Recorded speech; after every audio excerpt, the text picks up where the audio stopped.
listening to Talking Law, the podcast where business owners just like you discover how to avoid legal landmines and build value using smart legal tips. Join your host, Joanna Oakey, as she cuts through the legal jargon and gives you clear and simple, actionable legal strategies, which will get you optimal business results.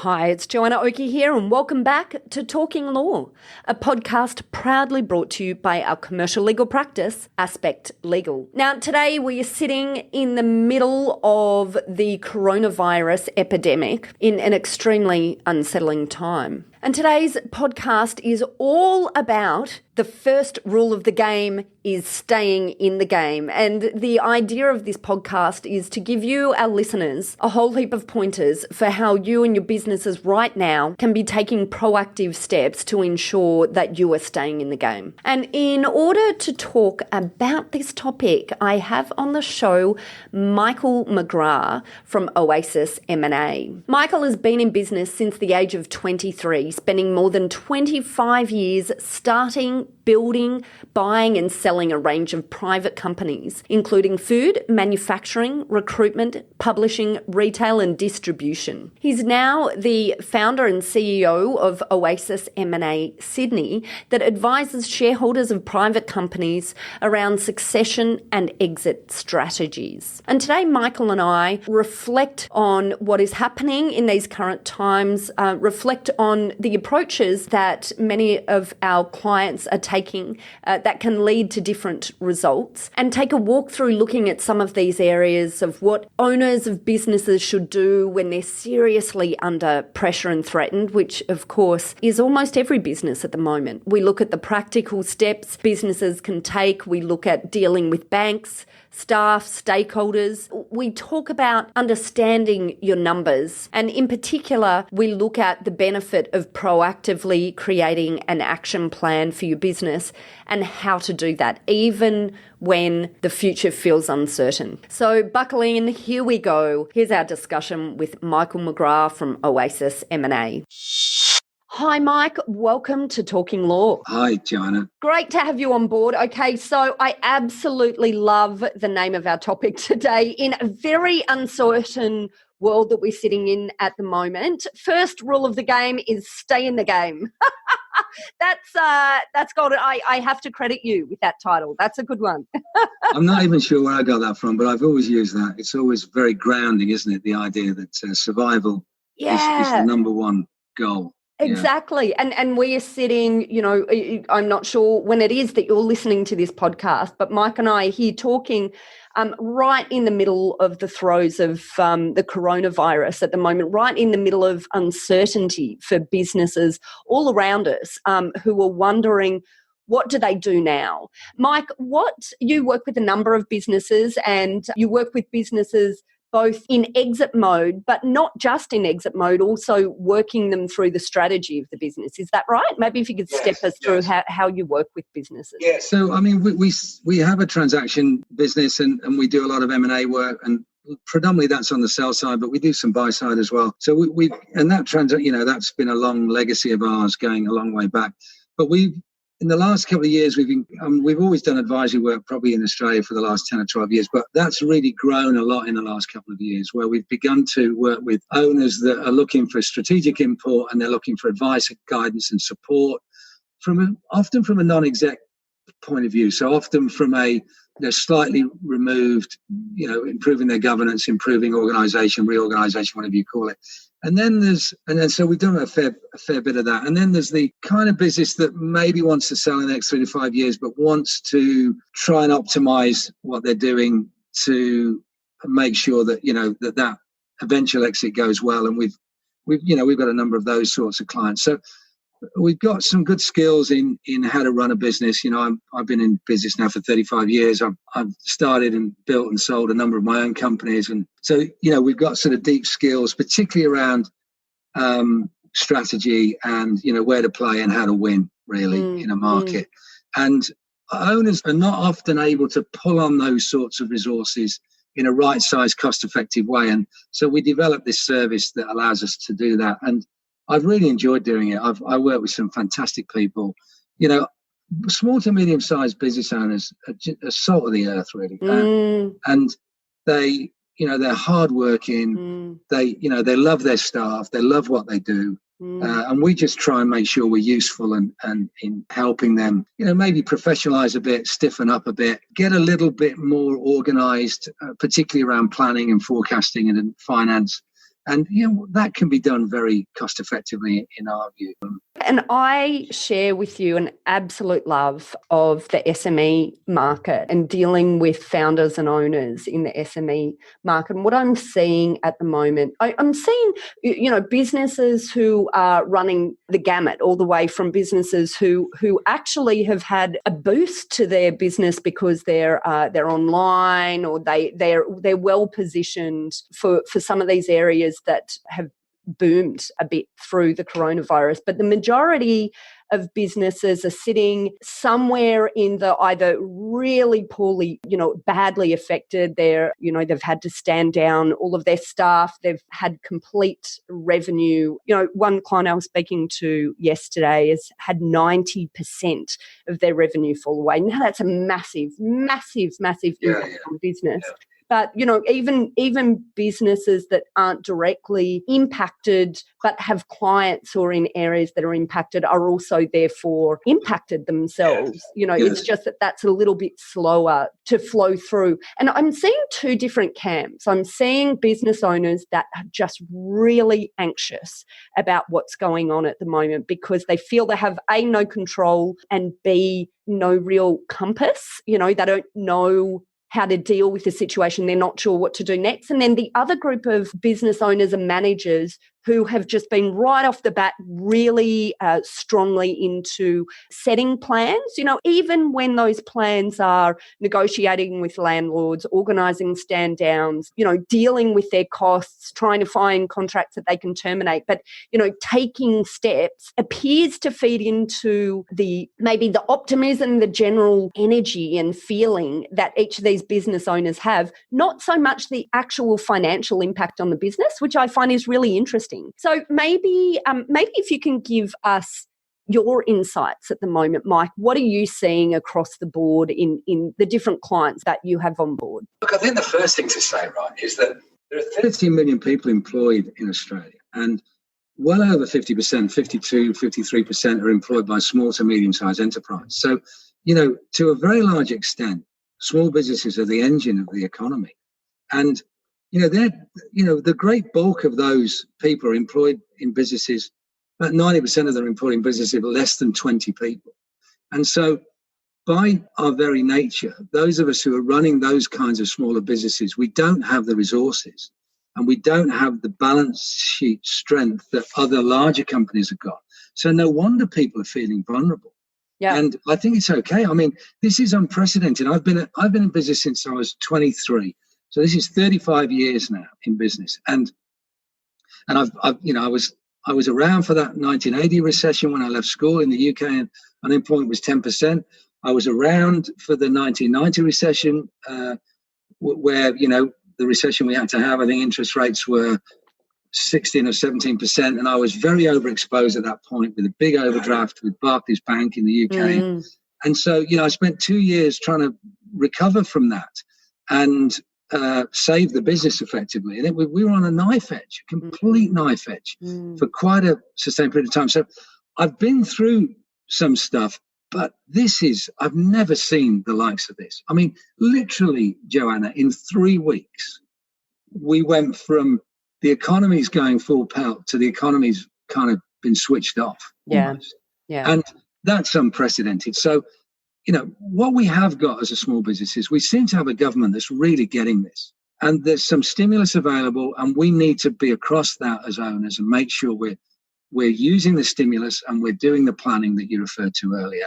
And we're trying to be as logical as we can.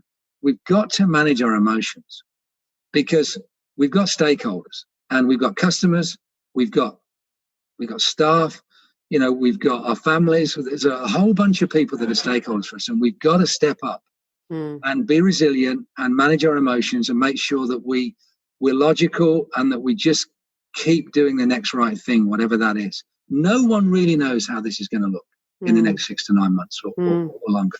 And all you've got is today, effectively. So my view is, be as constructive as you can today and start getting into action, because you're not going to think your way through this.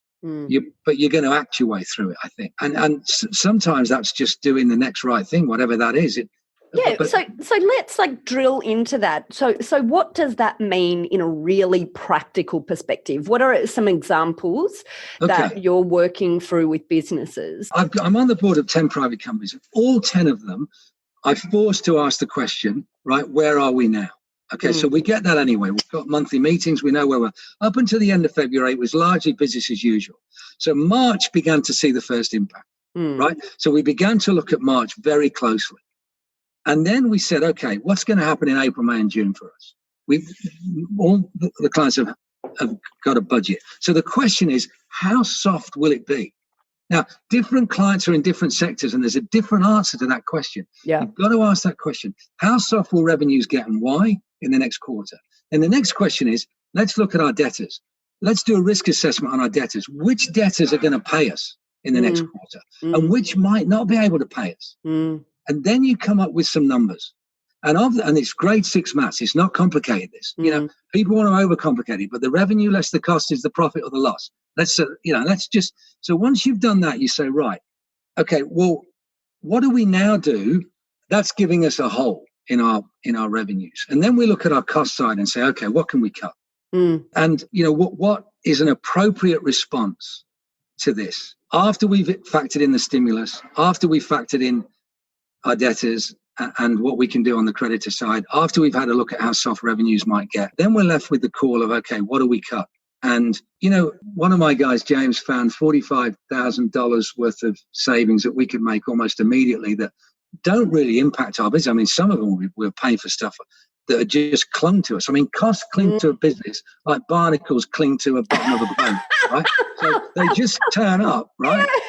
Right. So it's a bloody good time to get rid of those costs. And all of these random subscriptions, and yes, absolutely. And of course, this week where we're talking right now, Mike, not the week that this is released. Hopefully, this will be released next week. But this week has seen announcements in relation to commercial tenancies and announcements, obviously, in relation to measures like the job seeker measure. And there's all sorts of things, I guess, that you really need to be on top of. Yes. What can you do with your lease? What do you need to do with your workforce? And you need to be making quick early calls on those sorts of things so that you can build as quick a buffer as possible into some of those cost areas, I guess. Yes. And so I think acting early is important. Time is your enemy, right? In a crisis. Yeah. Speed is an asset.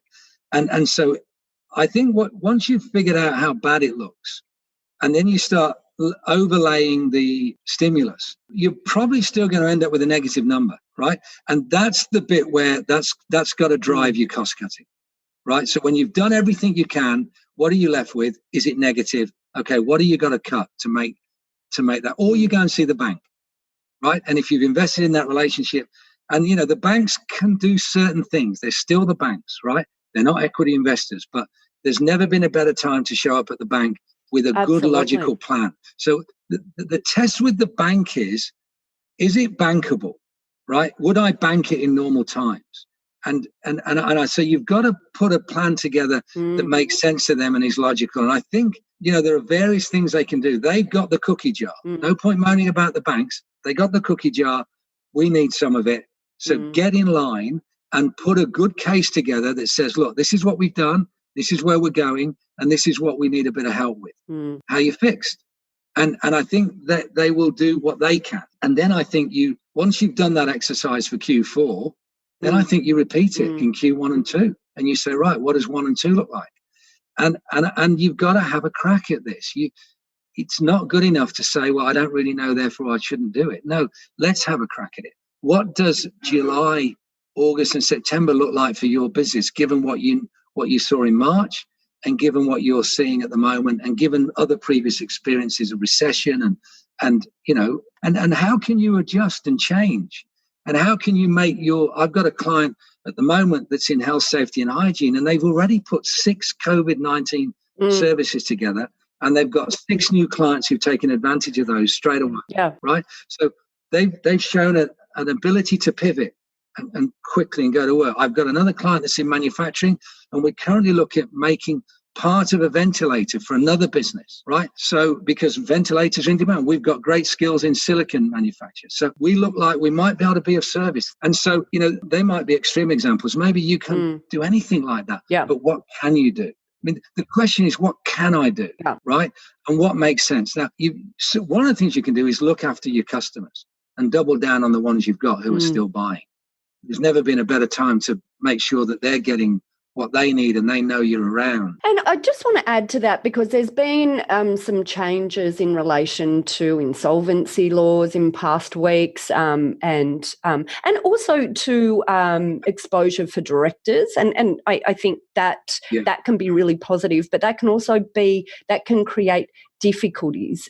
It also, if you're letting your debtors get out of control. And so now's a time to, my personal viewpoint is to be really focused on understanding maybe where the risks are in your client base. And that's not to say to turn off services to those clients, but to be understanding of where those risks are. So you can categorize your debtors into those that you might need to look at payment plans and work out what the future looks like for that, versus those that are continuing to pay. Because a risk for even a healthy business is spending a proportion of their time on customers that may have payment difficulties over time. So it's not just invoicing, right? It's collections as well. I think that's the point. Yeah.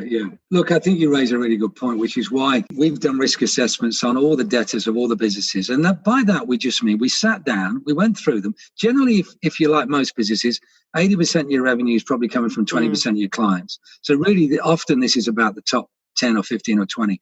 And you go through them and say, okay, what market are they in? How are they being impacted? Well, how's that likely to come through? I mean, they might be saying to you today, everything's good, but you've got to go beyond that. You've got to listen to them, but then you've got to interpret and discern what might happen next, because they might be telling you everything's good in good faith, but in a month's time, it might not be. So I think you've got to do a risk assessment. We did one recently with a client whereby we reckon we had debtors of about 7 million, and we reckon there was about 7% at risk. Now, we were able to talk to the bank about that. The bank, we'd sort of done their job for them. And they were reassured that that we'd done that work and that we weren't just coming asking for more money for the sake of it. Yeah. That's generally not going to wash. So you're right. You've got to make some calls around your debtors. Now, it might be that you'll get most of it, but it might take a bit longer. Yeah. And that's where you need to talk to the bank and say, look, these guys are flagging, they're moving their terms from 30 to 90 days. Yeah. Can you help me with that? We've had a look at the risk and we think they're good for it. They're big companies. They've got, we think they're going to pay. The bank can do that. Or you can talk to your creditors and you can say, look, being open and honest with your creditors is really key here. I think Scott Morrison's point on Saturday was good, is that the whole situation with landlords and tenants that came out yesterday is, on the face of it, it looks like it's going to favour the tenants, right? Which is got to be the first time in history that's happened. But nevertheless, right, we as tenants, if we're tenants, we've got to be proportionate and reasonable. We cannot go taking advantage of the situation. And I think we've got to make some calls, but we've got to be proud of the calls we've made. And I think taking advantage of the situation is not where it's at. And I think you've got to be intelligently transparent with people, and you've got to bring them along this journey. There's a journey between now and Christmas, right, that we're all going on as a community, including the business community. Yeah. And I just love, I love what you're saying here, the real benefit in that proactive understanding of what it's going to look like, rather than just sitting there waiting to see whether your clients are paying or not, taking that proactive approach and really working it out so you can plug some of those gaps proactively rather than having to deal with it reactively. And dealing with things in this environment reactively can, in all seriousness, kill businesses. Yes. That's what it's about. Survival is about having the insight and the understanding about what's coming up within your business to the extent that you can read it right now. Yes. And look, I am concerned that, 800,000 businesses in Australia that employ less than 20 people, that I am concerned that some of them are very vulnerable and they might not make it, right? And that's a tragedy. My view is that if you can make it, you make it. You mentioned about the way the government have softened up some of the liabilities on directors through the safe harbour, the redefined safe harbour. I think that's a good thing, but I think we as directors have also got to be responsible and take a view on where we are and make sure that there's a logic and a pragmatism to our planning, and so that we don't start overtrading and taking people with us. And that's not the name of the game. Yeah. And that's not why the safe harbour's there now for us to meet the demands of an extraordinary and unique situation, the likes of which most of us have never seen. And it's there for that, not so that directors don't preempt the gun and close stuff down because of the fear of being sued, right? I mean, again, you're back to proportionality in all situations, and you're back to practicing, a principled approach, right? You can't throw your ethics out the window here. Yeah. If we get to every man for himself, we're not doing that as a community, are we? I mean, it's such a heartening thing to know that we as a community value life much more than we do money. And yeah, I think you're 100% correct. And look, just anecdotally, I mean, there's a few things I've seen. A lot of businesses, and this is something that we're doing at the moment as well, reaching out to all of our clients just to do that temperature check. How are you going? And I think I've seen it happen in a number of different ways. And also I'm seeing people on the street, like, because that no one's in the gyms, sadly, for the gyms, and we've got a number of gyms who are part of our client base, so it's a really hard time for them. But no one's in the gyms at the moment, so they're all outside. But I'm just, so many people walking past us on the street that are waving that never used to before. So in some ways, whilst we've got social isolation and massive pressures, I think humanity is shining through as well. And I think your point here is, like, keep hold of that humanity as well, right? Yes. And look, the economy is resilient, people are resilient. This is the 20th pandemic since AD 135, apparently. So, there have been other pandemics, and some of them much more serious than this one in terms of loss of life. So, we will get through this one way or another, but we as a community have got to pause here and take a good look at how we come out of this collectively and corporately, and say, okay, what are our priorities? And what have we learned from this? And what can we do better? I mean, isn't that the nature of life? I mean, isn't it the nature of our own personal journeys, our own business journeys? So I think, there will be opportunities the other side of this to have a good look at the way we do things. Yeah. All right. So let's maybe summarise this into a couple of action steps, Mike. So I guess, what are we saying to business? Number one, I love this first rule of the game, stay in the game. And by that, we mean start making some plans. Sit down, review your figures, and start taking steps. What else? Find a way to survive this. Even if what you've got is a dramatically pruned bush, right? It's still a bush. Yeah. And get something that you can come back from. And, you may have gone back 5 or 10 years. So what? If get back to the essence of what your business is about and what it does in terms of its products and services, and try and find a reason for being post this. And then you'll come back and you'll flourish if you've had to make those dramatic, and some of us are having to make very dramatic decisions on what's got to go. But better that, really, than not taking any action and becoming a statistic, really, if you don't need to. So I think you need a plan. You need a COVID-19 survival plan. This experience is so pervasive. Look at Virgin. I mean, I looked at their balance sheet a few weeks ago, had $1 billion in cash. And now they're kind of putting a survival plan together as we speak. And they're doing this plan. We just need a version of that. Yeah. This is hitting everyone. But here is one of the benefits for SMEs. SMEs are at a size where generally they can pivot a lot quicker than large organisations that take a long time to move, to change direction. So for SMEs, I think it's about being innovative and working out how you can pivot. And I've seen just some incredible examples over the last week of some of our clients who have really successfully pivoted and are taking advantage of new opportunities in areas that hadn't occurred to them beforehand. So, maybe that's a thought process as well for business. No, I think you're absolutely right, Joanna. And I've got a deep fundamental hope that, no matter what gets thrown at us, small business generally seems to find a way to adapt and become useful.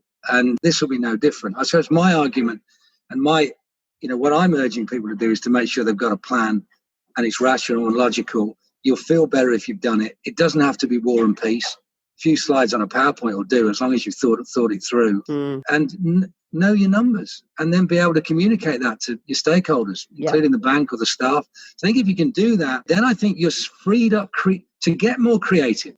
Right. So you're getting creative from a solid base that says, right, given all that, given my survival plan, right, what can I do now that I've never thought of before? Who can I reach out to? Where can I go next? And that's where I think we can see some of the things that you're seeing, but perhaps a bit more on a broader scale. And look, my view is that we're doing a bunch of things at work in the next quarter that we never get time to do, right? All the things that we never get time to do, we started doing this morning. We've got 20 things underway where there's no excuse not to do some of the project work that we've got a whole bunch of system stuff. We've engaged our marketers to work with them on our website and branding that we've been ignoring for a few years. And all that stuff, there's no excuse for us in our situation not to get that done. And then, that planning for post-COVID-19, I don't think there's a minute to waste, really.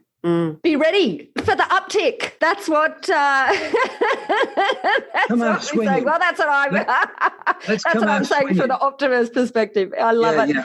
Let's get ready and let's come out swinging with both hands. Yeah. And let's find let's recreate a new future. I love it, Mike. This has been absolutely fabulous. I just want to say a massive thank you for coming on to Talking Law. Pleasure. Now, if any of our listeners want to get in touch and get some assistance with that action planning, how can they get in contact with you? Sure. Look, you can go to our website, oasisma.com.au. You can email me, michael@oasisma.com.au. I think you'll provide some links. So we will, absolutely.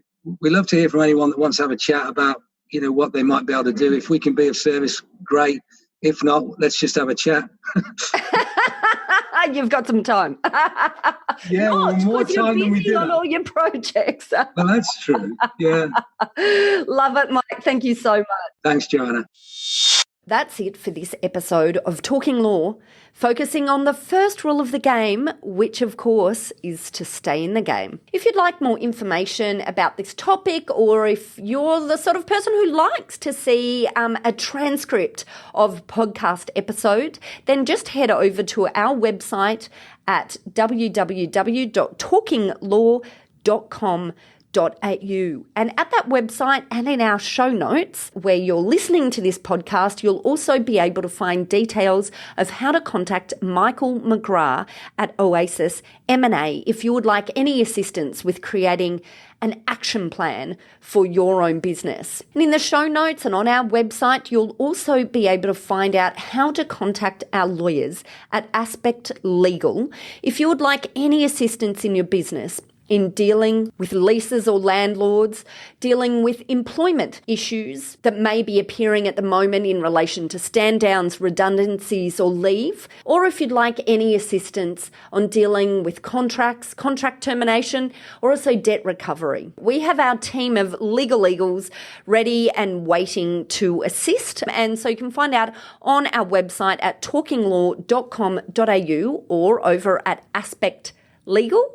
.com.au. We have a number of ways that you can make contact with our legal eagles at Aspect Legal or line up a free initial discussion with our team. I just want to say a massive thank you to you for listening in today, and I just want to take this opportunity to send my very best wishes to you wherever you are, whatever your business is going through right at the moment. I know it's a really difficult time for so many businesses out there with so much uncertainty, but but we're really right behind you and doing all that we can to pave the way for all of our clients' eventual rebound and future success post the end of this whole coronavirus debacle. Well, that's a wrap. Wishing you to stay safe and to stay strong in your business. You've been listening to Joanna Oakey and Talking Law, a podcast proudly brought to you by our commercial legal practice, Aspect Legal.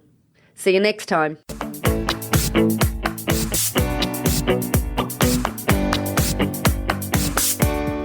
Are you looking for a top quality legal team to assist you in your organisation? Aspect Legal is an innovative commercial legal practice that specialises in providing fast and professional services for their clients. If you'd like to chat about how we might be able to assist you, simply head over to our website at aspectlegal.com.au to book in a time for a free discussion with one of our lawyers. Thanks for listening to Talking Law. Tune in next time for more smart legal tips and tricks to keep you clear of those legal landmines. If you want to get a download of today's show notes, head over to talkinglaw.com.au. Information in this podcast is general in nature, not legal advice. If you want advice for your business, visit talkinglaw.com.au.